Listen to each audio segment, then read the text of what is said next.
दीदारे इश्कम। उठ गई आरजू बेबी, खुल गई महारानी की आंख। अरे अभी वक्त ही क्या हुआ है, सिर्फ सुबह के 7 ही तो बचे हैं। अभी सो जाओ, अभी तक तुम्हारा सूरज तलू नहीं हुआ बेबी। ताई अम्मी से जली कटी सुनाते हुए बाहर आई। ताई अम्मी, मैं तो सुबह से जाग रही हूँ, आप कमरे से नहीं निकली, शायद इसलिए आपको पता नहीं चला होगा। आरजू धीमी आवाज में मिनमिनाई। चिटाख, पिद्दी सी लड़की, तू मुझे गलत कहती है। ताई अम्मी गुस्से से आग बगोला होती उसके मुंह पर थप्पड़ मार गई। नहीं ताई अम्मी, मैंने आपको गलत तो नहीं कहा, आरजू ने रोते हुए कहा। 2 टके की लड़की, तू मुझसे जुबान लड़ाती है। माँ बाप खुद तो मर गए, इसे मेरे सिर बांध गए। ना काम की ना काज की, दुश्मन ना नाज की। चल बीबी, रास्ता नाप अपना, फटाफट नाश्ता लगा यहाँ, और तामिया को जगा। तायमी से हुक्म झाड़ती अंदर की तरफ चली गई और वो तामिया के कमरे की तरफ आई। आप ही उठ जाएं, बहुत वक्त हो गया है, आरजू ने तामिया को जगाते हुए कहा। मनोज कहीं की कितनी बार कहा है, सुबह सुबह अपनी गंदी शक्ल मत दिखाया कर मुझे, अब सारा दिन बुरा गुजरेगा। किसने भेजा है तुझे मेरे कमरे में? अम्मी ने, आज उनकी खबर लेती हूँ मैं। कितनी बार मना किया है सुबह सुबह से मेरे कमरे में ना भेजा करें, लेकिन फिर मुंह उठा के आ जाती है ये। एक तो पैदा होते ही अपने माँ बाप को खा गई, दूसरा हमारे गले पड़ गई। तामिया के चिल्लाने की आवाज़ बाहर आ रही थी। इस घर में उसकी सुबह ऐसी ही हुआ करती थी। हर कोई ऐसे ही उस पर अपनी भड़ास निकालता था, क्योंकि इस घर में सिर्फ उसकी यही औकात थी। माँ बाप पैदा करके मर गए और ये इनके गले डाल दी गई। इस घर में वाहिद ताया अब्बू थे जो उसके अपने थे, जिन्होंने माँ बाप के मरने के बाद उसके सर पर हाथ रखा था। 8 साल तक तो वो इस घर में रानी बनकर रही, लेकिन फिर ताया अब्बू को लकवा मार गया और फिर उस पर शुरू हुआ जुल्मों का ये सिलसिला। ताया अब्बू इसलिए उसके लिए आवाज़ ना उठा सके और बाकी सारे ख़ानदान में इतनी हिम्मत ही कहाँ थी कि एक यतीम का बोझ उठाते। वो नाश्ता लगाते अपने आंसू छुपाने की कोशिश कर रही थी, जबकि ताई अम्मी और तामिया एक दूसरे को देखकर मुस्कुरा रही थी, क्योंकि आज भी उसके दिल को कोड़े मारकर उन्होंने अपने दिल को तस्कीन पहुँचाई थी। रिश्ता हमें मंजूर है, और एक बात सुन लो, एक फूटी कौड़ी नहीं है मेरे पास देने के लिए। रज़िया सामने बैठे बशीर को देखते हुए बोली। अरे रज़िया आपा, मुझे कुछ नहीं चाहिए, बस मुझे तो आरजू चाहिए। बस इस दिल में आरजू की आरजू है, पूरी कर दो ना। वो अपने सीने पर हाथ रखे लौफराना अंदाज में बोला। अरे तू रिश्ता पक्का समझ, तेरी बहन तेरी ख्वाहिश को ज़रूर पूरा करेगी मेरे बच्चे। लेकिन मामू अब्बू मानेंगे इस रिश्ते के लिए? तामिया ने करीब होकर पूछा।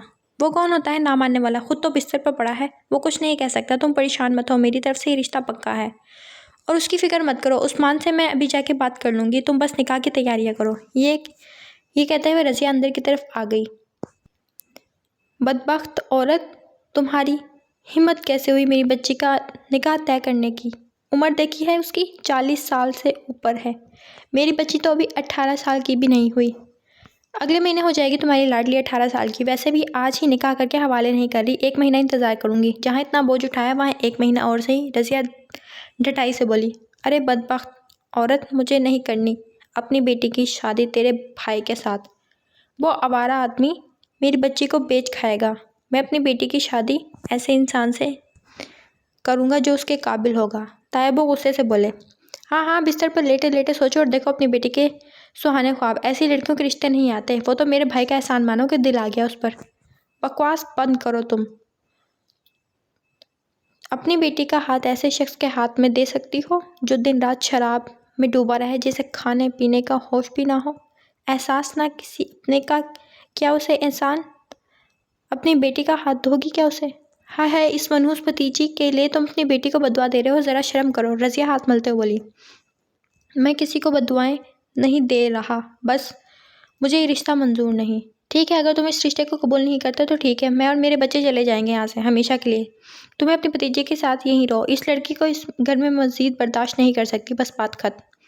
ठीक है, अगर जाना चाहती हो तो चली जाओ, मैं नहीं रोकूंगा। मैं अपनी बेटी को कभी ऐसे जाहिल इंसान के हवाले नहीं करूँगा। सुन रही हो तुम? तायबू चिल्लाते हुए बोले। तायबू के चिल्लाने की आवाज़ बाहर तक आ रही थी। वो तो हमेशा से इसी घर पर बोझ थी, हमेशा से ही तायबू के लिए मुश्किलें पैदा करती थी, और आज इसकी वजह से उनकी बीवी और बच्चे उनको छोड़कर जा रहे थे।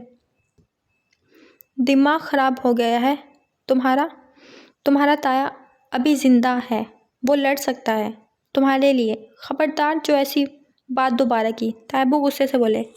नहीं तायबू, मेरे लिए नहीं लड़े। मैं नहीं चाहती कि मेरी वजह से इस घर में मज़ीद कोई बदमज़गी पैदा हो। बस ताई अम्मी जहाँ कह रही हैं मैं आप रिश्ते के लिए हाँ कर दे, मुझे मंजूर है। आंसू साफ करते हुए बोली। लेकिन तेरे ताया को मंजूर नहीं है मेरी बच्ची। मैं तेरे साथ इस तरह का कोई जुल्म नहीं होने दूंगा। ये लोग तुझे दिन रात काम करवाते हैं, तुझ पे हाथ उठाते हैं, इसीलिए तो मैं कभी कुछ नहीं बोल पाया, लेकिन तेरी ज़िंदगी बर्बाद नहीं होने दूंगा।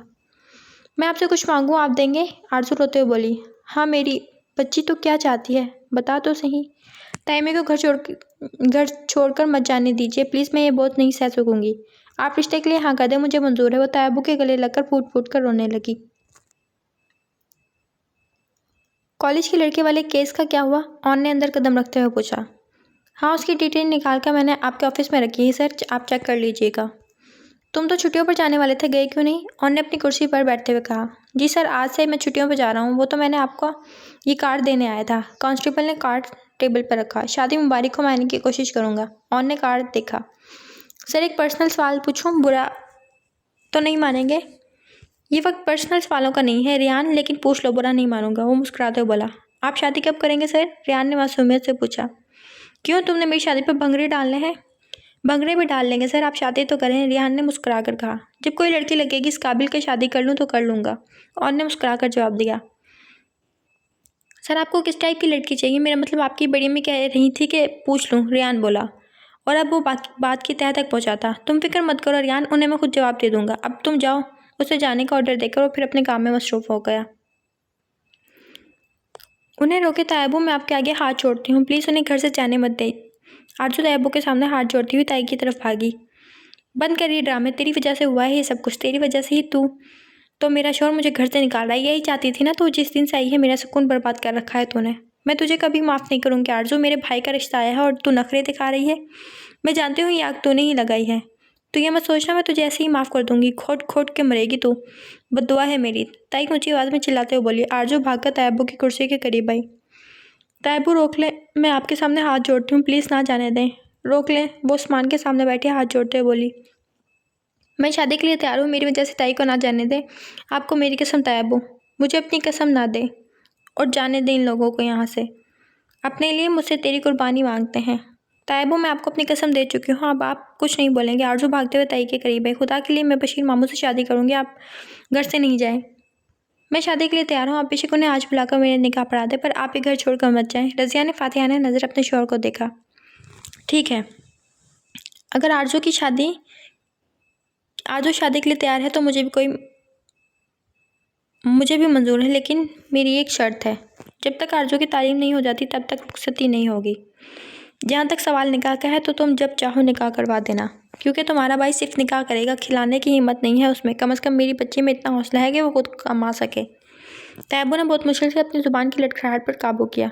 आज उनके अपने बच्चों की वजह से उनकी यतीम भतीजे की ज़िंदगी बर्बाद हो रही थी। क्या कहा है आपने रियान से? आज के बाद मेरे वर्कर के सामने आप ऐसी कोई बात नहीं करेंगी, समझिए आप? वो घर आते ही तायम्मी के कमरे में आया। बेटा मैंने उससे ऐसी कोई बात नहीं की, वो तुम्हारे साथ रहता है 24 घंटे। मैंने सोचा उससे पूछ लूँ तुम्हें किस किस्म की लड़की पसंद है। तायम्मी ने कहा, मुझे जिस किस्म की लड़की पसंद होगी मैं उसे अपने घर ले आऊँगा, इसलिए बेहतर होगा आप इस मामले से दूर रहें। आए बात समझ? उनकी आंखों में आंखें डालकर कहता वो अपने कमरे में चला गया, जबकि ताई अम्मी जुबैदा के कमरे में आई। आखिर से उसके बेटे का पैगाम जो देना था। ये घर राहत साहब का था, जिनके 2 ही बेटे थे, खालिद और खालिक। उन दोनों की शादी इसी खानदान में हुई थी। राहत साहब ने अपने दोनों बेटों की शादी अपने चचाजाद भाइयों की बच्चियों से कराई थी। वो दोनों भी आपस में कज़न थी, हमेशा से अच्छी बनती थी। अनीसा और जुबैदा दोनों ने ही खुशी हंसी उनका घर संभाल लिया। जल्दी जुबैदा के घर खुशखबरी आ गई। अनीसा ने हर मुमकिन तरीके से उसका ख्याल रखा, वो हर वक्त उसके साथ रहती थी। जुबैदा के घर 4 बेटे और पैदा हुए। उनका घर उनके बच्चों से महकता खुशगवार हो गया। जब अनीसा की तरफ से कोई खबर ना आई। इलाज करवाने के बाद डॉक्टर ने बताया अनीसा कभी मां नहीं बन सकती। अनीसा के लिए बहुत सदमा बहुत बड़ा था, वो अंदर ही अंदर घुटने लगी। उसे जुबैदा के बच्चे अच्छे लगते थे और उनके साथ वक्त गुजारना चाहती थी, लेकिन जुबैदा को अपने बच्चों को साथ लगाने की आदत थी। उसे नहीं पसंद था उसके बच्चों को कोई दूसरा उससे ज़्यादा प्यार करे, इसीलिए आहिस्ता आहिस्ता उसे बेऔलादी के ताने मारने लगी। उसके ताने अनीसा के दिल को लगते, लेकिन खामोश हो जाती। वो अपनी इस कमी का कुछ नहीं कर सकती थी। इसी तरह पता चला कि जुबैदा फिर से माँ बनने वाली है, जिस पर खालिद का कहना था कि मज़ीद बच्चे नहीं चाहते और ना ही कोई मज़ीद जिम्मेदारी उठा सकता है। जुबैदा को भी मज़ीद बच्चे की ख्वाहिश ना थी, इसलिए हर मुमकिन तरीके से इस बच्चे को दुनिया में ना लाने का सोचा। लेकिन जिसकी रोज़ी खुदा ने लिखी हो दुनिया में, वो दुनिया में ज़रूर आता है, और ऑन भी ऐसा ही बच्चा था। उसकी पैदाइश पर जुबैदा को काफ़ी तकलीफ सहनी पड़ी। जबकि अनचाही औलाद होने की वजह से ज़ुबैदा और खालिद दोनों ने उस पर ध्यान ना दिया। जब उसे वालिदैन की ज़रूरत थी तब वो उससे दूर रहते हैं। वो 7 साल की उम्र में ही समझ गया कि उस घर में इसकी कोई अहमियत नहीं जैसी बाकी बच्चों की है। दादा बहुत प्यार करते थे।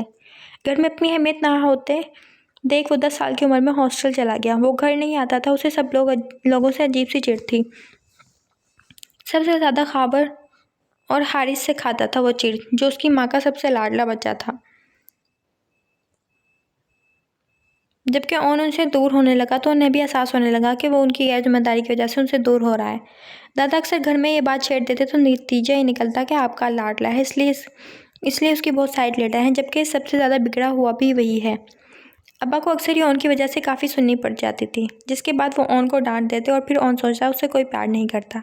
लेकिन फिर एक दिन ताई अम्मी ने बताया कि वो अनचाही औलाद है, इसीलिए उससे कोई प्यार नहीं करता। उनके छोटे से जहन के लिए बहुत बड़ा झटका था। लेकिन अनीसा की नीयत ऐसी ना थी। वो कोई ज़ुबैदा से इंतकाम नहीं लेना चाहती थी। वो तो बस ओन के आंसू साफ कर रही थी कि ज़ुबैदा वहाँ आकर उसे ताने मारने लगी कि उसकी औलाद को उससे दूर करना चाहती है। जिस पर अनीसा ने कहा कि मैं ऐसी औलाद को तुमसे क्या दूर करूँ जिसे तुम पैदा ही नहीं करना चाहती। तुमने खुद ही इसे खुद से दूर रखा है। बेध्यानी में न जाने कब उसके मुँह से ऐसी बात निकली। ओन इस लफ्ज़ का मतलब नहीं समझा, लेकिन गाली से कम ना लगी उसे ये बात, और ओन की दुनिया हिल गई। उसे अपनी ज़ात से नफरत होने लगी। एक अनचाही औलाद ये सोच भी इसे खुद से नफरत करने पर मजबूर कर देती। बाद में अनीसा के घर में बारी बारी 2 बेटियां पैदा हुईं। बेऔलादी का ताना तो ख़त्म हो गया, लेकिन ओन की ज़िंदगी पर लगा अनचाही औलाद का इल्ज़ाम ख़त्म ना हुआ। और फिर वो बदतमीज़ हो गया। हर बात में घर वालों से लड़ाई झगड़ा करने लगा। शुरू में उसने बहुत मार खाई, फिर दादा ने उसे बचाने के लिए उसे हॉस्टल भेज दिया। वो घर में दादा का लाडला मशहूर था। सब बच्चे दादा के करीब होने की कोशिश करते, लेकिन ओन उन्हें सबसे ज़्यादा प्यारा था। वो छोटी उम्र में ही उसके जज्बात से आगाह हो गए थे। दादा ये बात समझ चुके थे कि अपनी छोटी सी उम्र में वो बहुत बड़ी बातों का मतलब समझ चुका है। उसने एक जगह पढ़ा था, औरत को माँ कहलाने का हक नहीं जो अपनी औलाद को कत्ल करना चाहे। उस दिन के बाद उसने ज़ुबैदा को माँ कहकर नहीं पुकारा, और सबसे ज़्यादा बदतमीज़ी भी उसी से करता था। बाकी घर में किसी को मुँह लगाना पसंद नहीं करता, लेकिन माँ को जलाने के लिए ताई के करीब रहता, जबकि कभी कभी उसे ताई को भी मुँह ना लगाता। उसकी माँ से नफरत देखकर वो ज़ुबैदा को सबसे ज़्यादा अजीज़ हो गया। ज़ुबैदा उसे अहमियत देने लगी, घर में सबसे ज़्यादा उसे चाहने लगी, लेकिन उसे अहमियत की ज़रूरत ना थी, क्योंकि अब ओन के दिल में उसके लिए कोई गुंजाइश ना बची थी। घर में सब उसे कहते थे ओन इतना बेहस है कि अगर उसकी माँ मर भी जाए तो वो भी इसके करीब ना आए। लेकिन उन सब बच्चों की नफरत का निशाना तब बना जब दादा ने मरने से पहले अपना घर ओन के नाम लिख दिया, और उसके बाद सभी बहन भाइयों को उससे चिढ़ होने लगी। तायबू को लगता था उनके साथ नाइंसाफ़ी हुई है, वो इसलिए उससे नफरत करते थे, जबकि अब्बू का कहना था उन बाकी बच्चों के साथ नाइंसाफ़ी हुई है। लेकिन इस सब के बावजूद भी ओन को इन सब बातों से कोई फ़र्क ना पड़ा। दादा के मरने के बाद उस पर जो पाबंदियाँ थीं वो भी ख़त्म हो चुकी थी। अब वो और ज़्यादा बदतमीज़ हो गया। वो किसी की कोई बात नहीं मानता था। पढ़ाई में अपने सारे बहन भाइयों में सबसे ज़्यादा होशियार था। अब्बा उसे डॉक्टर बनाना चाहते थे, लेकिन उसने पुलिस फोर्स ज्वाइन कर ली। सब कुछ तय पा चुका था। इस जुम्मे को आरजू का निकाह था। अम्मी ये तो निकाह के बाद भी रुखसत नहीं होगी। अब्बा ने कहा है कि जब तक इसकी पढ़ाई मुकम्मल ना हो जाए तब तक ये यहीं पर हमारे सीनों पर मूंग दलेगी। तामिया ने रज़िया के करीब बैठते हुए कहा, अरे मेरी बच्ची तो फिक्र मत कर, एक बार निकाह होने दे, फिर तू देख मैं कैसे इसे यहाँ से रफू चक्कर करती हूँ। 40 का हो गया है बशीर, अब तक शादी नहीं हुई। हर दूसरी औरत को देखकर आहें भरता है। उस दिन मैंने बातों ही बातों में जिक्र छेड़ दिया कि तुम्हारा निकाह तो आरजू के साथ भी हो सकता है, फिर तो पीछे ही पड़ गया। हाय बेचारी आरजू कितनी खूबसूरत है और किसके पल्ले बन रही है, तामिया ने हंसते हुए कहा। उसकी माँ भी ऐसी ही थी, इसीलिए तो जहांजेब का दिल आ गया उस पर, और कॉलेज से एक दिन अचानक निकाह करके ले आया। फिर क्या था, ख़ानदान में किसी ने कबूल ही नहीं किया, उसको घर से निकाल दिया। और फिर एक दिन खबर मिली जहांजेब और उसकी बीवी समीना का एक्सीडेंट हो गया, और इस मनहूस की जान बच गई, और वो दोनों मर गए, और तुम्हारे अब्बा उस पर तरस खाकर से यहाँ ले आए। उस दिन से ये मेरे सर पर नाच रही है, रज़िया ने बताया। अम्मी बस अब तो जान छूट रही है ना उससे, और लगे हाथों मामू का हाथ का भी काम हो गया, बीवी भी मिल गई और मुफ्त की नौकरानी भी। बड़ी आई अपने आप को मुझसे ज़्यादा खूबसूरत समझती है। 2 टके की लड़की मेरे बाप के पैसे पे पलने वाली। तामिया ज़ुबान से जहर उगलती उठकर अपने कमरे में चली गई, जबकि किचन में ताई अम्मी के लिए चाय बनाती आरजू अपने माँ बाप के जिक्र पर तड़प उठी थी। ऐसे कैसे इस जुम्मे को निकाह रखा है? अरे हम भी इसके कुछ लगते हैं, हमें बताए बगैर कैसे इसकी शादी कर रहे हैं आप? ज़ुबैदा ने फिक्रमंदी से कहा। अरे बस साल साल तो अपनी भतीजी की खबर नहीं लेती हो तुम, और अब जब हम अच्छे तरीके से उसका निकाह कर रहे हैं तो तुम्हें रिश्तेदारियाँ याद आने लगी। रज़िया ने गुस्से से कहा, नहीं भाभी, ऐसी बात नहीं, मैं तो बस ये कह रही हूँ अभी वो बहुत छोटी है, 18 साल की भी नहीं हुई। इस तरह से अचानक से निकाह, सिर्फ निकाह ही कर रहे हैं, अभी रुखसती नहीं होगी। रुखसती बढ़ाई के बाद ही करेंगे। बस तुम इस जुम्मे को निकाह पर आ जाना, यही बताने के लिए फ़ोन किया है। बस इतना कह के रज़िया ने फ़ोन रख दिया। परसों जुम्मा था। ज़ुबैदा तो ये सोचकर परेशान होने लगी कि अभी कल तो उसकी भतीजी बच्ची थी और आज अचानक उसका निकाह हो रहा है। अल्लाह मेरी बच्ची के नसीब अच्छे करें। जब आरज़ू के वालिदैन का इंतकाल हुआ, ज़ुबैदा के माली हालात ऐसे ना थे वो किसी और बच्चे का बोझ उठा सके। और फिर उस्मान भाई ने उसके सर पर हाथ रख दिया। ये भी सच था, जितने अच्छे तरीके से अपने ताया के घर पर रहती थी, इतने अच्छे तरीके से फूफो के घर नहीं रह सकती थी। लेकिन फिर जब उन्हें पता चला कि उस्मान को लकवा होने के बाद उसकी हैसियत एक नौकरानी से ज़्यादा नहीं तो अपनी भतीजी को लेने जा पहुंची, जिस पर रज़िया ने उन्हें जलील करके निकाल दिया कि पहले हम खिलाते पिलाते रहे, अब जब वो किसी काम काज के लायक हुई है तो तुम उसे लेके जा रही हो। ज़ुबैदा को ये सोचकर अफसोस हुआ कि रज़िया को 8 साल की आरजू कामकाज के काबिल लगी थी, लेकिन वो कुछ बोल नहीं पाई। उमर यार, मैं कुछ नहीं खरीद रहा और ना ही मैं रियान की शादी पर जाने में इंटरेस्टेड हूँ। मुझे अपने साथ घसीटने की ज़रूरत नहीं, तो अकेले जा और जो कुछ लेना है खरीद ले। और यार, तुझे क्या हो गया है? रिहान ने कितने खुलूस से हमें शादी पर बुलाया और हम नहीं जाएंगे तो उसे कितना बुरा लगेगा। उमर ने समझाने की कोशिश की। बस बात ख़त्म। और वैसे भी आज कोई ख़ास काम भी नहीं है, 2-4 दिन में शादी है, तो ये काम निपटाकर मुझे बाहर मिल, क्योंकि रियान ने शादी पर फैमिली के साथ बुलाया है और मिसबा की तबीयत ठीक नहीं, उसकी चीज़ें भी लेने मैंने ही जाना है। उमर ने कहा, मतलब तो लेडी शॉपिंग करेगा और मैं तेरे साथ हूँ? ओन से बुरा, यार तू भी कर लेना मेरी होने वाली भाभी के लिए। उमर ने आंख दबाई, जिस पर ओन मुस्कुराया। एक उमर ही था जिसकी किसी बात को बुरा नहीं मानता था, उसका बचपन का दोस्त, उसके हर राज का साथी। हाँ हाँ, पैसे तो पेड़ पर उगते हैं ना कि तुम्हें उठाकर दे दें। दिन ब दिन खर्चे ही बढ़ते जा रहे हैं तुम्हारे, कभी दाखिले के पैसे, कभी दाखिले के फॉर्म के पैसे और कभी ये फ़ोटो के पैसे। ताई अम्मी ने बड़ी मुश्किल से अपने दुपट्टे के साथ बांधे 200 रुपये निकाल कर उसकी तरफ फेंके और अपनी अम्मी को पैसे देते देख तामिया जल्दी से बाहर आई। तामिया भी प्लीज़ मेरे साथ चलें, मुझे पासपोर्ट साइज़ पिक्चर बनाकर दाखिले के फॉर्म पर लगानी है। इस सोमवार को आखिरी डेट है, उसके बाद मेरा दाखिला नहीं जाएगा, आरजू ने बेबसी से कहा। हाँ अम्मी, जुम्मे को इसका निकाह है, मुझे भी कोई नया सूट दिलवा दें, मैं पुराने कपड़े थोड़ी ना पहनूंगी अपने मामू की शादी में। तामिया ने लाड से उनके गले में बाहें डाली। हाँ ठीक कहती है, मैं तुझे देती हूँ पैसे, तो अपने लिए 2 सूट ले लेना और उसके लिए भी निकाह का एक नया सूट ले आना। आखिर अपने भाई की होने वाली बीवी का सोचकर ताई अम्मी को उसका थोड़ा ख्याल आ ही गया। अरे अम्मी, इसके लिए सूट की क्या ज़रूरत है? वो जो मैंने आइमा की शादी पर पहना था बिल्कुल नया है, वो पहन लेगी। आपको अंदाज़ा भी है ब्राइडल ड्रेस कितने महंगे हैं। चल तो मेरे साथ। अम्मी के हाथ से पैसे लेते उसे बिना कुछ कहने का मौका दिए वो उसका हाथ थाम कर भाई की तरफ चलने लगी। रुके, आप ही नकाब तो करने दें, आरजू जल्दी से बोली। उफ़, क्या तुम्हें घुटन नहीं होती इसमें? तामिया ने पीछे से नागवारी से कहा, जबकि ये वो वाहिद मामला था जिसमें आरजू किसी की परवाह नहीं करती। वो उसकी बात सुने बगैर भागकर अंदर गई, अपना अबाया उठाकर पहना और जल्दी से नकाब करने लगी।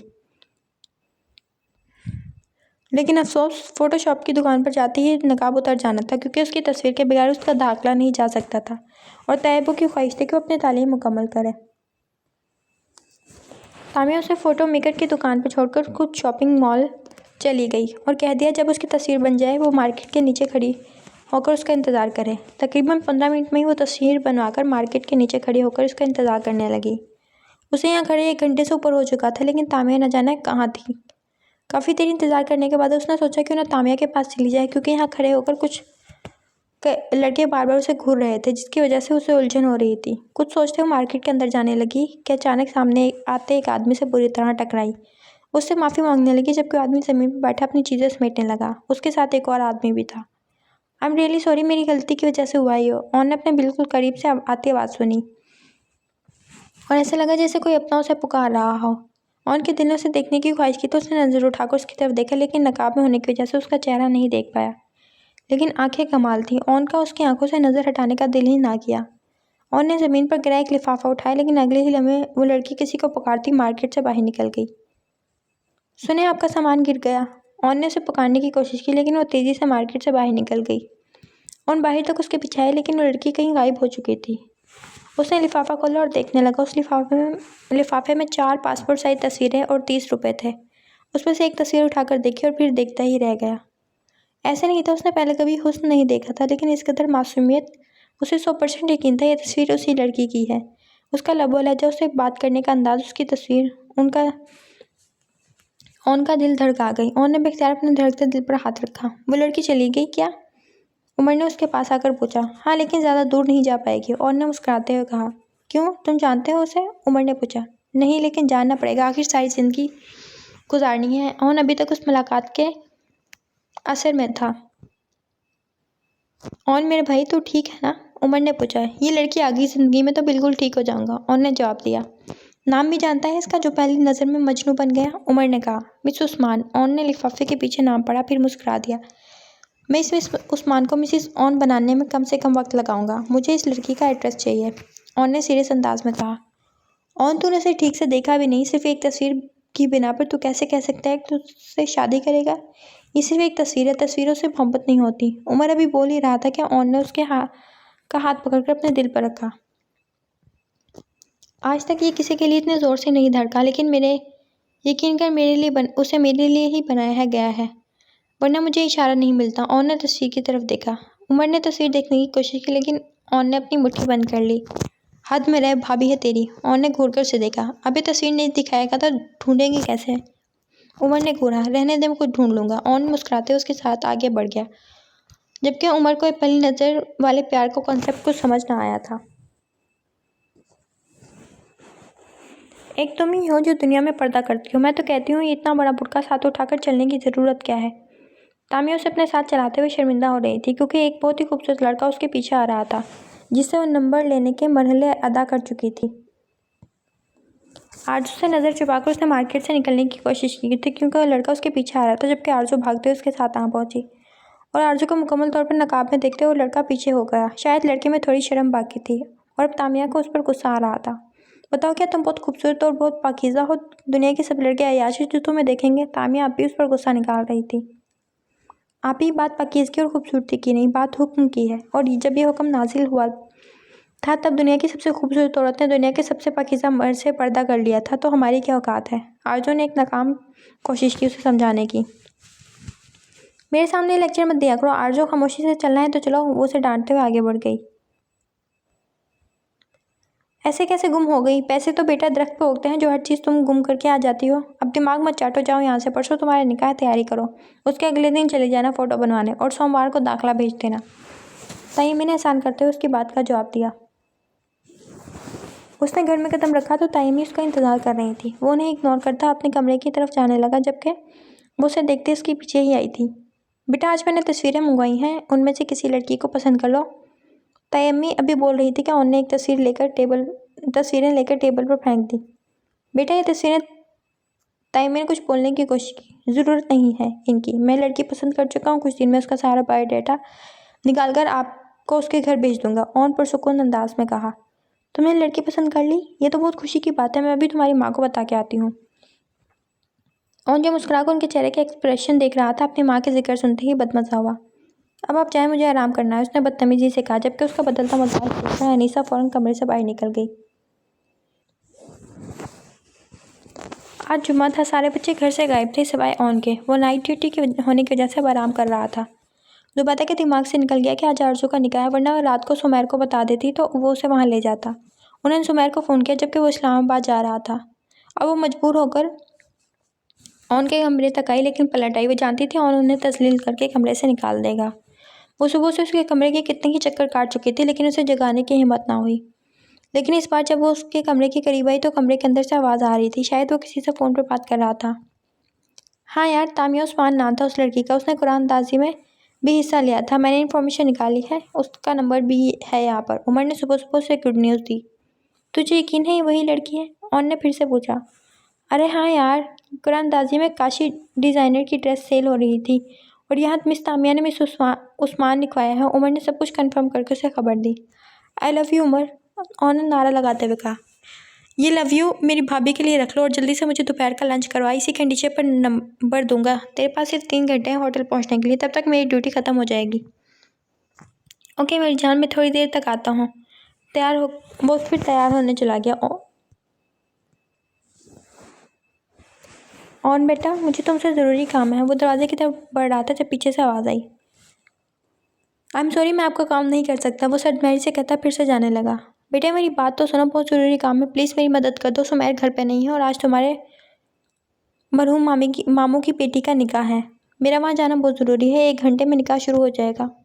अगर तुम मुझे वहाँ पर छोड़ दो तो। जुबैदा नज़रें झुकाए किसी मुजरिम की तरह उसे काम बता रही थी। ओके फ़ाइन, चलें, वो एहसान जताने वाले अंदाज में बोला। बहुत शुक्रिया बेटा, मैं अभी अपना सामान लेके आती हूँ। जुबैदा खुशी से अंदर चली गई, जबकि ऑन ये सोच रहा था कि वो इनकार क्यों नहीं कर पाया था।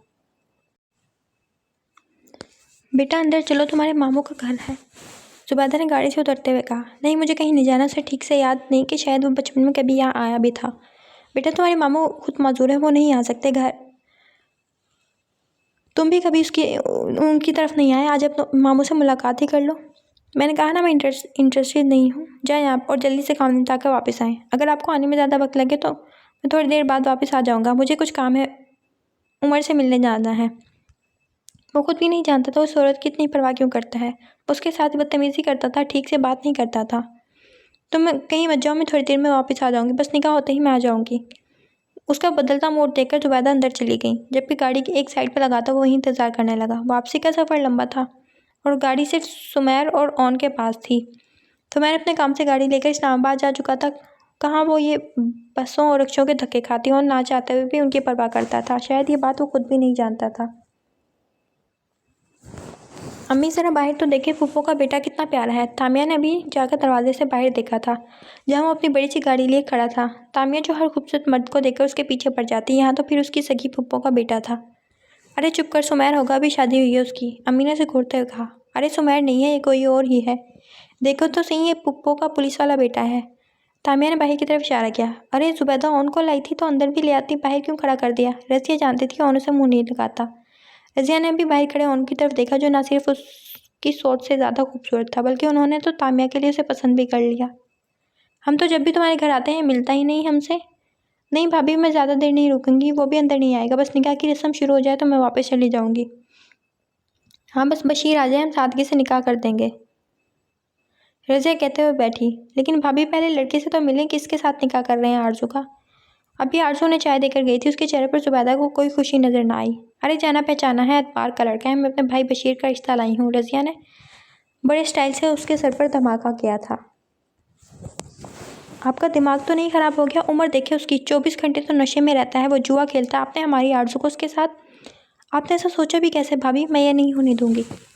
मैं भी आरजू को यहाँ से लेकर जा रही हूँ। जुबैदा तो बिदक ही उठी थी, वो अपने लाडले भाई की एक आखिरी निशानी को इस तरह बर्बाद नहीं होने देंगी।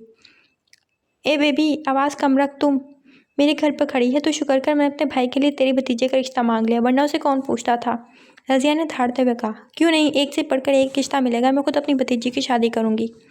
लेकिन आपकी नशे और जुआरी भाई से मेरी बच्ची की शादी नहीं होगी। मैं आरजू को अपने साथ लेकर जाऊँगी।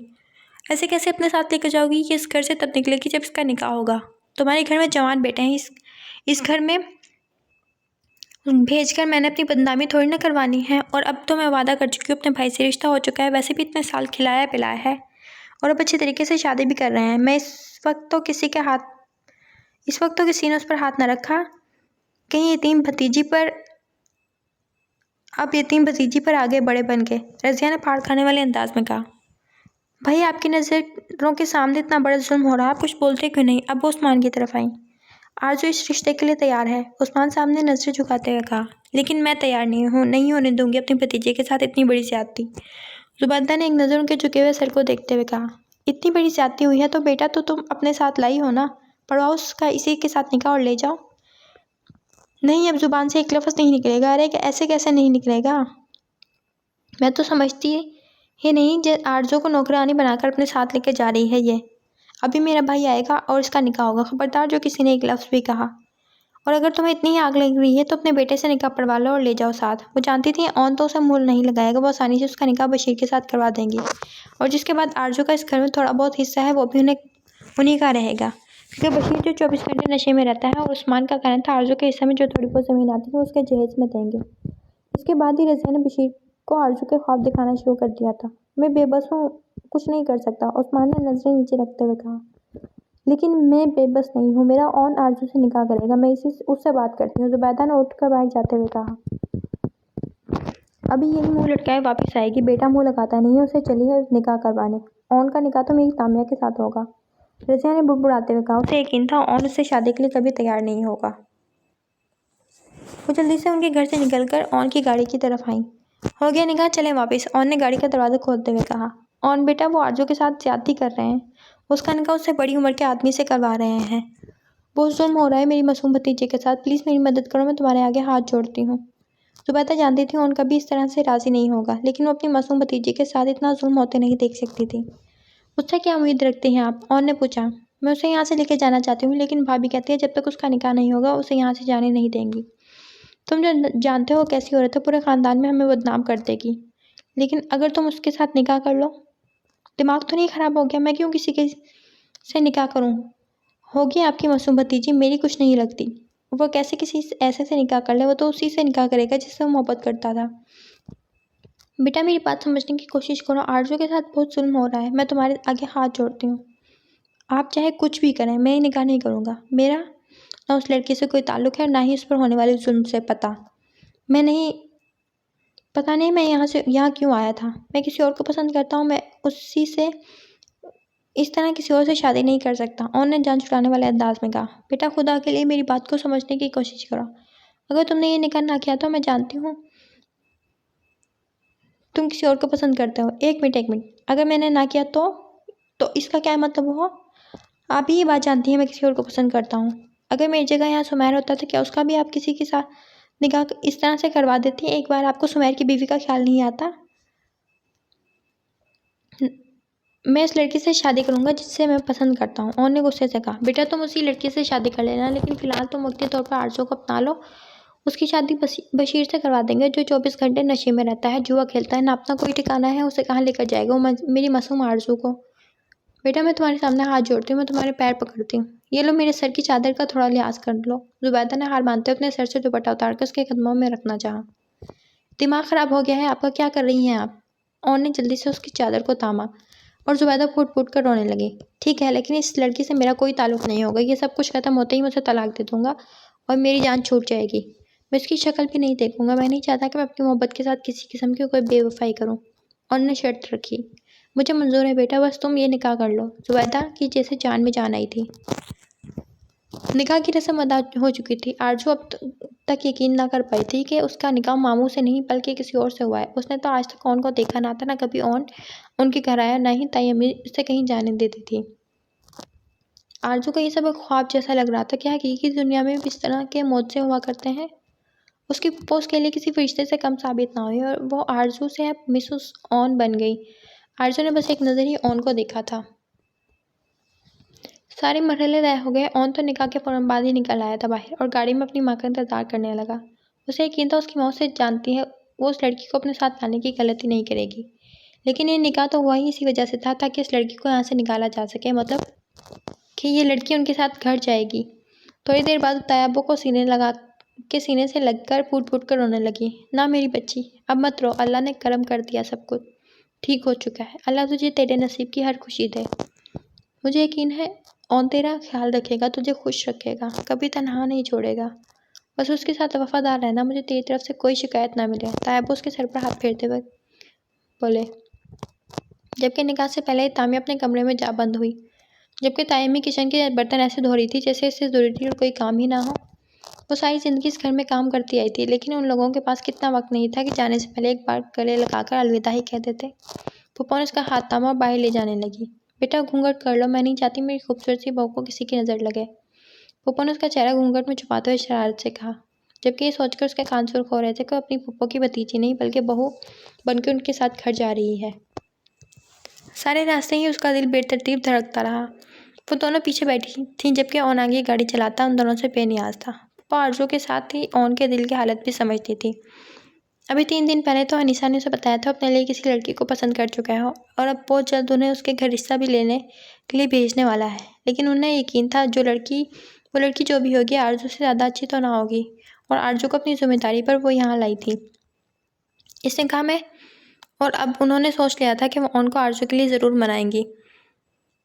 उन्होंने घर पहले ही खबर कर दी थी आज ओन की दुल्हन ला रही हैं। अनीसा ने तो सारी तैयारी कर ली। वो जानती थी आरज़ू शुरू से ही एहसास कमतरी का शिकार है।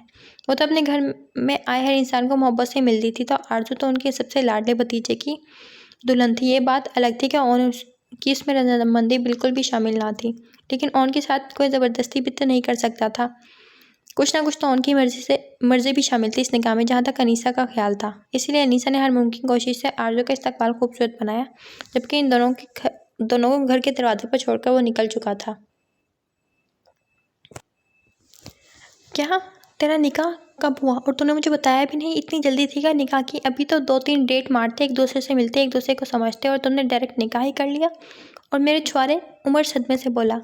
बकवास बंद कर, मेरी शादी उस लड़की से नहीं हुई, बल्कि सुमैर की अम्मी की भतीजी से हुई है। वो उमर के सामने जुबैदा को हमेशा सुमैर की अम्मी कहकर बुलाता था। और तूने कर लिया? अरे उन्हें बताता तो सही किसी और लड़की को पसंद करता है। उमर को अफसोस हुआ, पहली बार उसके दोस्त ने किसी को चाहा था। बताया था, लेकिन ये लड़की मुसीबत में थी। अगर मदद ना करते तो इसकी शादी किसी जवारी और शराबी से इंसान से हो जाती। और सच में अगर ऐसा होता तो यार बहुत बुरा होता। मुझे तो ये जानकर अफसोस हुआ है कि वो लड़की अभी बालिग भी नहीं है। और वैसे भी मैंने इन लोगों को बता दिया है, मैं उसे तलाक देकर उसी लड़की से शादी करूंगा जिसे मैं चाहता हूँ। और मुझे भी यही उम्मीद है कि वो मेरी मर्ज़ी के खिलाफ कभी कुछ ऐसा नहीं करेंगे। इसलिए मुझे इस बात की कोई खास टेंशन भी नहीं। और ने कहा तो उमर भी बेफिक्र हो गया, लेकिन फिर भी यार, वो तेरी बीवी तो है। मैं नहीं मानता, अगर मैं उसे बीवी वाली अहमियत ही नहीं दूंगा तो वो भी मेरे पीछे नहीं आएगी। 1 हफ्ते के अंदर अंदर तलाक का सारा इंतज़ाम करवा के तलाक दे दूंगा पहले ही। ओन ने अपना प्लान बताया। खूबसूरत है? उमर ने पूछा। होगी मेरी बिला से, मुझे क्या लेना देना? मुझे जिससे लेना देना है आरज़ू खूबसूरत है या नहीं। ओन ने दिल पर बेसाख्ता हाथ रखा। न जाने क्यों जब भी उसका नाम लेता था उसका दिल जोर से धड़कता था। आज पार्टी करते हैं, ओन ने कहा। आज तेरी शादी हुई है और तू पार्टी के पीछे पड़ा है? उमर ने कहा। ये शादी नहीं, सिर्फ एक कॉन्ट्रैक्ट है उस लड़की को बचाने के लिए। पर अब वो बिल्कुल ठीक है इस घर में, और वैसे भी कौन सा मैंने उसे अपनी बीवी तस्लीम करना है जो उसके पास चला जाऊँ, ओन ने समझाया। उनकी पार्टी रात 2 बजे तक चलती रही। 2 बजे बाद ओन अपने घर वापस चला गया। वो घर वापस आया तो उसे अपने बेड पर बैठा देखकर उसे करंट लगा था। हिम्मत कैसे हुई तुम्हारी मेरे कमरे में आने की, मेरे बेड पर बैठने की? वो गुस्से से धाड़ा। घूंघट में बैठी आरज़ू सहम कर रह गई। मैं नहीं, वो आपकी मामा ने मुझे। ये क्या मैं लगा रखी है तुमने? दफ़ा हो जाओ यहाँ से। ओन फिर से धाड़ा। मैं कहाँ जाऊँ? आरज़ू मिनमिनाई। मेरी भला से भाड़ में जाओ, वो गुस्से से बोला। तुम सीधे तरीके नहीं मानोगी। ये कहते वो आगे बढ़ा, उसको चूड़ियों से भरा हुआ हाथ थामा और घूंघट उठाने की जहमत किए बगैर उसे घसीटता कमरे से बाहर ले जाने लगा। सुने, मेरी बात सुने। मैं इस वक्त कहाँ जाऊँगी खुदा के लिए? मैं बीवी हूँ आपकी। वो हिम्मत करके बोली। नहीं हो तुम मेरी बीवी। नहीं मानता मैं तुम्हें अपनी बीवी। मेरी बीवी बनकर मेरे घर में, मेरे कमरे में, मेरे बेड पर सिर्फ और सिर्फ मेरी ही मनचाही लड़की आएगी जिसे मैं मोहब्बत करता हूँ। तुम जैसी 2 टके की लड़की नहीं। आरज़ू के अंदर कुछ टूटा था।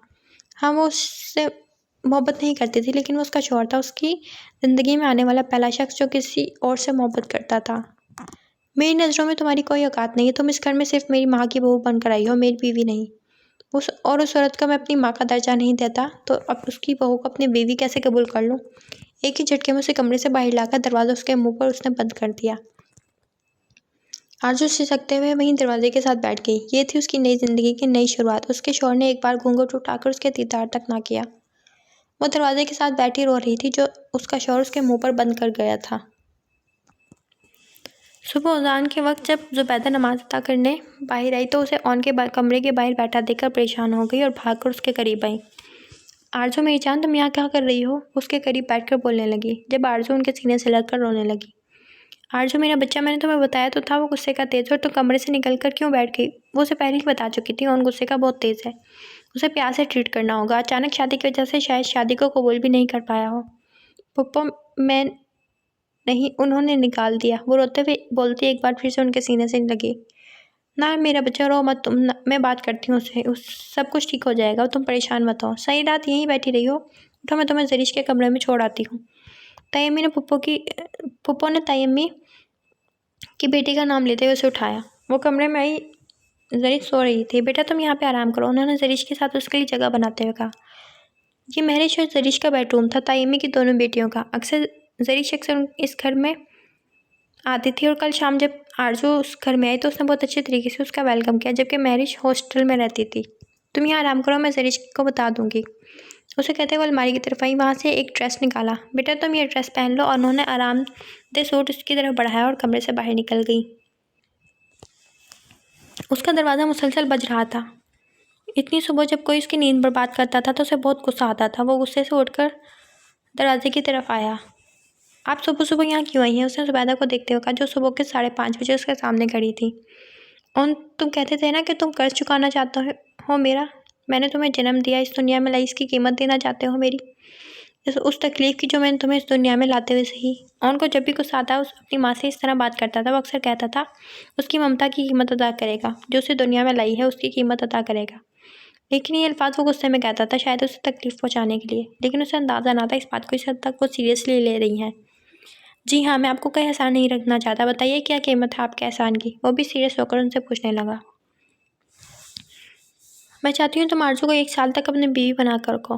तुम उसे हमारे बीच का एक कॉन्ट्रैक्ट समझ लो। अगर 1 साल तक आरज़ू तुम्हें अपने काबिल ना लगी तो उसे छोड़ देना। मैं बहुत मान से उसे यहाँ लाई हूँ। मैं जानती हूँ तुम किसी और लड़की को चाहते हो, इसीलिए किसी और को अपनाना तुम्हारे लिए बहुत मुश्किल है। लेकिन मैं फिर भी तुम्हें कहती हूँ, सिर्फ 1 साल के लिए आरज़ू को मौका दो। अगर वो तुम्हारे दिल में अपने लिए जगह नहीं बना सकी तो बेशक उसे छोड़ देना। लेकिन आरज़ू इतने बेमोल नहीं कि तुम कल रात जब लड़की हज़ारों ख्वाब सजाकर अपने शौहर की सेज सजाती है और तुम उस रात उसे कमरे से बाहर निकाल दो। मेरा एहसान चुकाना चाहते हो तो मेरी आरज़ू को अपना लो। तुम यही समझना मैंने तुम्हें जन्म दिया ही नहीं, मैं तुम्हारी माँ हूँ ही नहीं। तो ये कीमत है आपकी ममता की। वो तंजिया मुस्कुराहट से बोला, मुझे मंजूर है, लेकिन जब तक वो 18 साल की नहीं हो जाती मेरे कमरे में नहीं रहेगी। और ने उसका एहसान चुकाने के लिए अगले सेकंड में फैसला किया, मगर उसे ऑन की परवाह ना थी। तो वो उनकी परवाह क्यों करता? अगर वो एक आम सी लड़की के लिए अपनी ममता की कीमत लगा सकती हैं तो क्यों पीछे हटता? वो तो वैसे भी उसका एहसान चुकाना चाहता था। नहीं, वो लड़की तुम्हारे साथ तुम्हारे कमरे में ही रहेगी। वो तुम्हारे निकाह में है और तुम्हारे साथ ही रहेगी। तुम्हारे 1 साल का वक्त आज रात से शुरू होगा।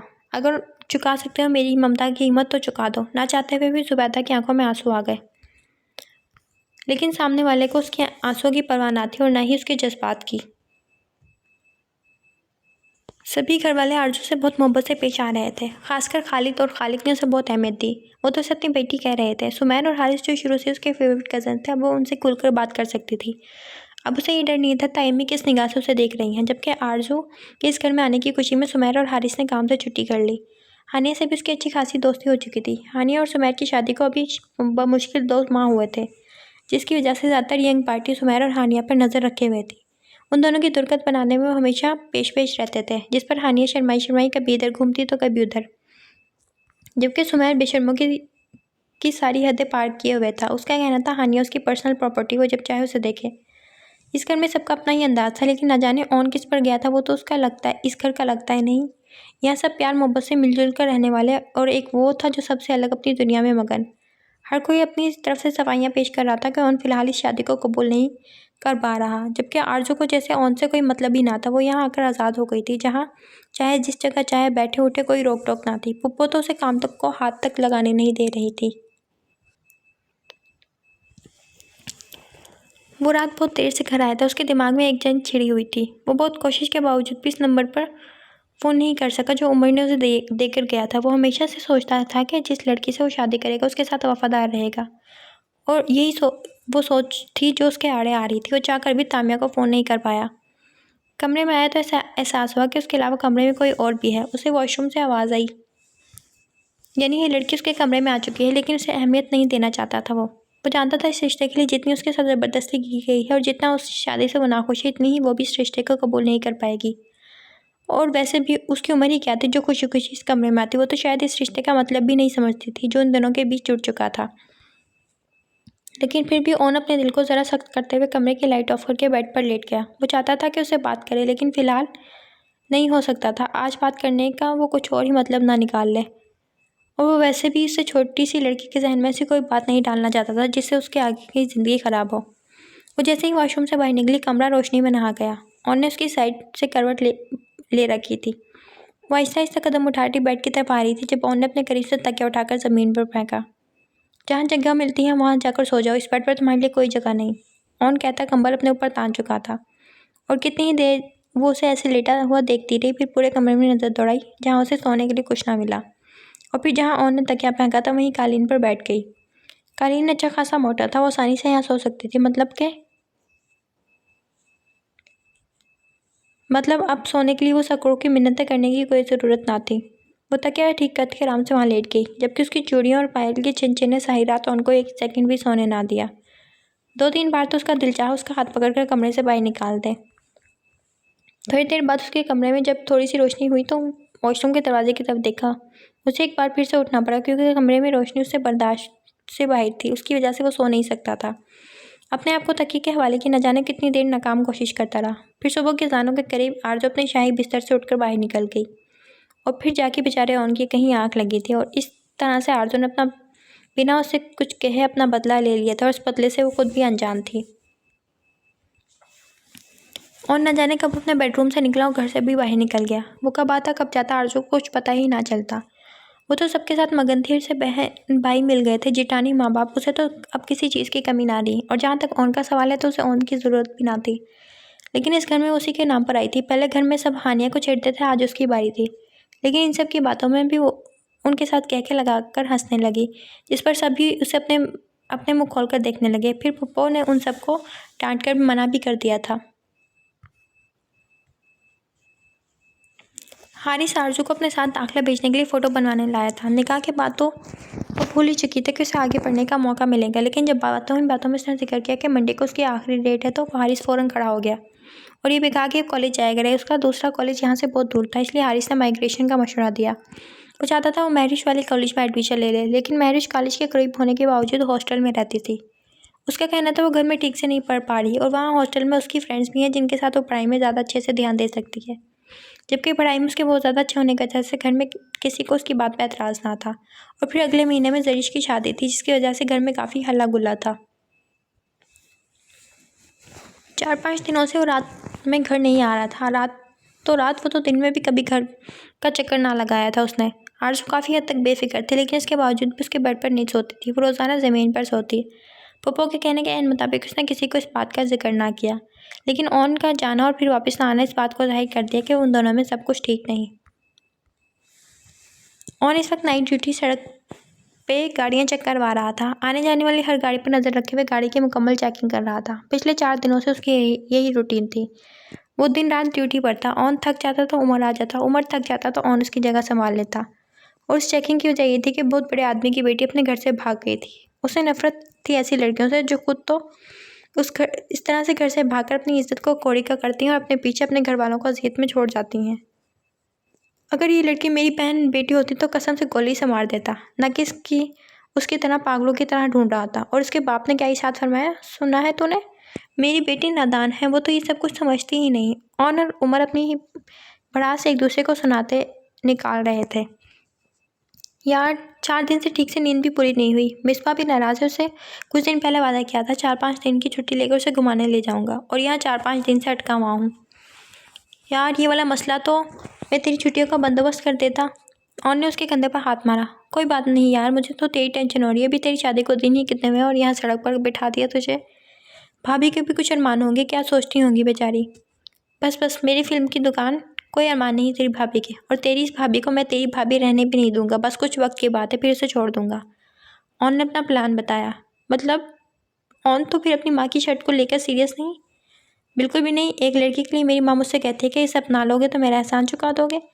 मर क्या एक माँ एक ऐसे अल्फाज कह सकती है, वो भी किसी लड़की के लिए जिससे उस घर में आए 1 दिन भी नहीं हुआ हो। मैं मानता हूँ जो कुछ भी हुआ उसमें उस लड़की का कोई कसूर नहीं, लेकिन फिर भी उसकी वजह से मेरी माँ को मुझसे इस तरह बात करना पड़ा। ठीक है, मैंने गुस्से में कह दिया कि आपका एहसान भी नहीं रखना चाहता, मगर इसका मतलब ये नहीं कि मेरी माँ मुझे जन्म देने की कीमत मांगे। वो औरत वाकई माँ कहलाने के काबिल नहीं। ऑन ने कहा तो उमर नफ़ी में गर्दन हिलाकर एक साइड हो गया। वो चाहकर भी उसे कुछ नहीं समझा सकता था। आसिम यहाँ पर पुलिस क्यों है? तामिया ने परेशानी से कहा। सारी गाड़ियों की चेकिंग हो रही है, तुम फिक्र मत करो बेबी, मैं संभाल लूँगा। ऐसे पुलिस वालों को संभालना मुझे आता है, इसीलिए तो तुम्हें दिल दिया है बेबी। मुझे पता है तुम ऐसी सिचुएशन में घबराते नहीं हो। तामिया निसार होने वाले अंदाज में बोली। बेबी आज डिनर के बाद मेरे फ्लैट चलो ना, कल वादा तुम्हें शॉपिंग कराऊंगा। कल शॉपिंग पर चलूँगी बेबी, लेकिन आज फ्लैट नहीं चल सकती। तुम्हें तो पता है मेरी माँ मुझ पर नज़र रखे रहती है। कहाँ से आती हो, कहाँ जाती हो, और पता नहीं क्या क्या। सॉरी बेबी, फ्लैट में जाने का प्लान किसी और दिन बना लेंगे। तो माइंड तो नहीं करोगे ना? तामिया ने होशियारी से अपने झांसे में फंसाते हुए कहा। ऑफ कोर्स नॉट बेबी, और तुम ऐसी ही रहो, लड़की ने अपने अरमानों पर पानी फेरते हुए कहा। कोई बात नहीं बेबी, हम तो वैसे भी कल शॉपिंग पर मिल रहे हैं ना। तामिया ने फिर से बात का आगाज़ किया। टिक टिक, ऑन ने गाड़ी की खिड़की पर अपना डंडा बजाते दस्तक दी। हाँ भाई, कौन है? तो लड़की को कहाँ लेके जा रहा है? ऑन ने अपना मखसूस अंदाज में कहा, जबकि ऑन को देखकर तामिया के रोंगटे खड़े हो चुके थे। शायद नहीं, यकीनन ऑन ने उसे नहीं पहचाना था। वो उनके घर पर कभी आया ही नहीं था, और निकाह वाले दिन तो उसने एक नज़र उठाकर किसी की तरफ देखा भी ना था। जी सर, दोस्त है, उसे घर ड्रॉप करने जा रहा हूँ। तो अपनी दोस्त को रात के 10:30 घर ड्रॉप करने जा रहा है? ये कौन सा वक्त है अबे दोस्तों से मिलने का? चल निकल बाहर, और दोस्त मैडम तुम भी निकलो बाहर। ये दोस्ती के नाम पर क्या कर रहे हो तुम लोग, सब समझता हूँ मैं। सर जाने दें, शरीफ लड़की है, बेकार में नाम बदनाम हो जाएगी। लड़के ने उसके हाथ में नोट थमाते हुए कहा।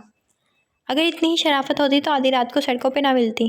बहुत देखे हैं ऐसी शरीफजादियाँ। मैडम बाहर निकलो, और ने नोट उसके मुंह पर मारते हुए कहा। सर प्लीज़ जाने दें, इस लड़की का घर पहुंचना बहुत ज़रूरी है। सर जैसा आप समझ रहे हैं वैसा कुछ नहीं। उस लड़की ने लड़की की तरफ इशारा किया जो अपना मुंह छुपाए खड़ी थी। सुन, डीएसपी आ रहा है। उमर ने पीछे से आते आदमी की तरफ इशारा किया तो ऑन ने उन दोनों को भी जाने का इशारा कर दिया। ऑफिसर्स, कुछ पता चला? हम आती जाती हर गाड़ी पर नज़र रखे हुए हैं। मेरा नहीं ख्याल लड़की इस तरफ आएगी। या तो वो हम सबको चकमा देकर बहुत आगे निकल चुकी है या छुप कर बैठी है। उसे अपने बाप का पहुंच का अंदाज़ा है, इसलिए मुझे नहीं लगता उस सड़क पर निकलने की गलती करेगी। हमारे इस तरह आते जाते लोगों को परेशान करना बेफजूल है। इस तरह लोगों की रोज़मर्रा की ज़िंदगी डिस्टर्ब हो रही है, और ने प्रोफेशनल अंदाज में कहा। तो डीसीपी ने सर हिलाया। ठीक है, तुम लोग काफ़ी दिनों से इस काम में बिजी हो। मेरे ख्याल में आज तुम लोगों को रेस्ट करना चाहिए। तुम लोगों की जगह किसी दूसरे ऑफिसर को अपॉइंट कर दूंगा, डीएसपी ने कहा। तो और ने उमर को देखकर आंख मारी।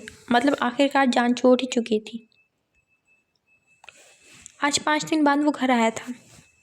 उसे यकीन था उसकी गैर मौजूदगी में ज़रूर उसका बेड इस्तेमाल करती होगी। पहले तो वो उसे लात मार कर नीचे फेंकने का इरादा रखता था, लेकिन कमरे में आने के बाद उसे रोशनी में थोड़ी कुछ फासले पर ज़मीन पर वजूद लेटा महसूस हुआ।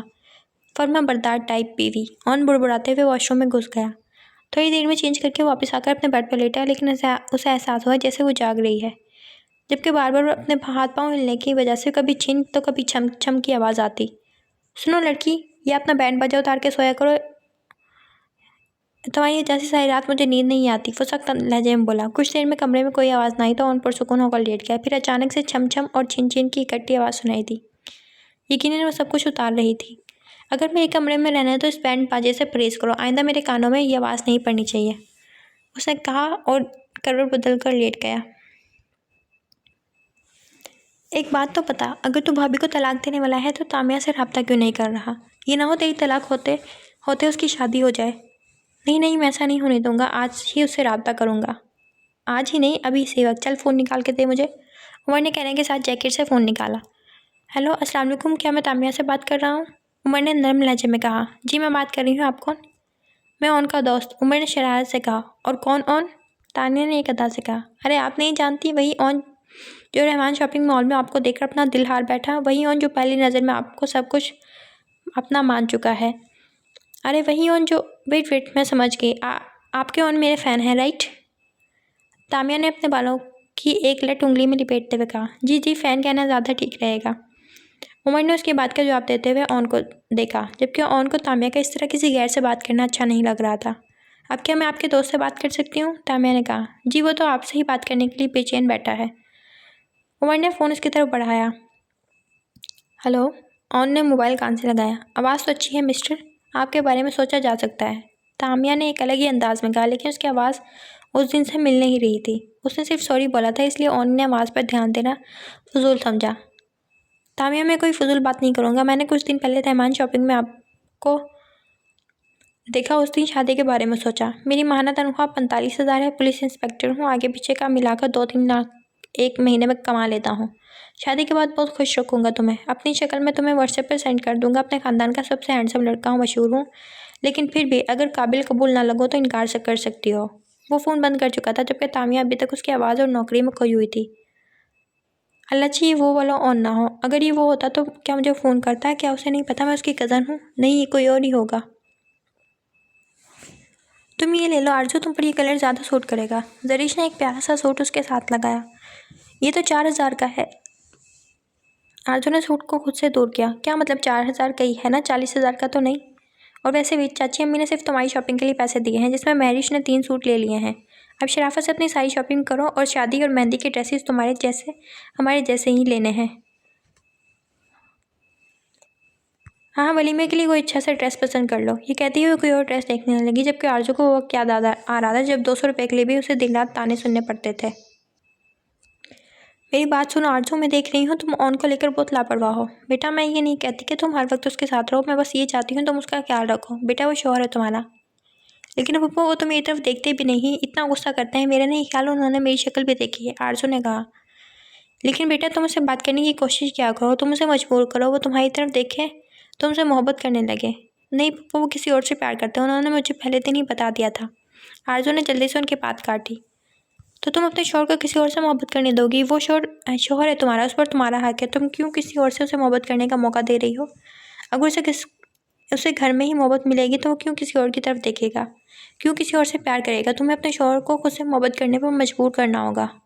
आरजू ऑन का पीछा छुड़ाओ उस लड़की से, वो तुम्हारा शौहर है, सिर्फ तुम्हारा। उसे खुद से मोहब्बत करने पर मजबूर करो।